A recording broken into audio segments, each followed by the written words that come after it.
Αυτοματισμός Delan. Ο μηχανισμός Delan ταΐζει και ποτίζει τα ζώα σας όπου και αν τα έχετε. Στο σπίτι, στο κυνήγι, στο εξοχικό, στο πυμνιοστάσιο, στο κτήμα, στο μπαλκόνι ή και στο σαλόνι. Ο μηχανισμός Delan λειτουργεί με το νερό της ίδρευσης. Τοποθετώντας ένα προγραμματιστή ποτίσματος, χορηγεί την ποσότητα τροφής και νερού που χρειάζεται με μια μικρή ρέγουλα γυρνώντας αυτήν εδώ τη βίδα μόνο. Κατά τη στιγμή που χορηγεί την τροφή, ταυτόχρονα παρέχει και πόσιμο νερό, φρέσκο πάντα για τα ζώα σας, σε τόση ποσότητα όσοι οι καιρικές συνθήκες το απαιτούν. Δηλαδή περισσότερο νερό το καλοκαίρι και λιγότερο το χειμώνα και ταυτόχρονα περισσότερη τροφή το χειμώνα λόγω του ψύχους και λιγότερη το καλοκαίρι λόγω της ζέστης.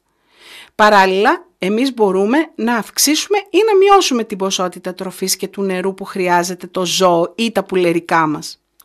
Κατασκευάζεται από ανοξίδωτο ατσάλι, αυτό που κατασκευάζονται τα μαγειρικά σκεύη και τα μαχαιροπύρουνα, χωρίς να δηλητηριάζει με οξύδωση και σκουριές τα ζώα, χωρίς βερνίκια, χωρίς να επηρεάζεται από τις καιρικές συνθήκες.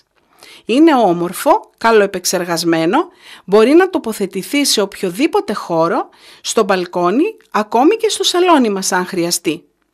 Η τροφή την οποία τοποθετούμε αρκεί για 15 έως 20 μέρες τουλάχιστον, χωρίς να είναι απαραίτητη παρουσία μας. Τοποθετείται εύκολα με 2 μόνο βίδες σε σταθερό σημείο, όπως σε τοίχο ή σε δέντρο.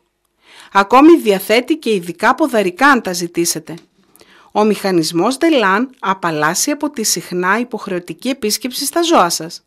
Λόγω της καλής κατασκευής, της προσεγμένης δουλειάς και τα επιλεγμένα υλικά που χρησιμοποιούνται, έχετε εγγύηση καλής λειτουργίας για 20 χρόνια με αντικατάσταση οποιουδήποτε σημείου του χωρίς την επιβάρυνση του πελάτη.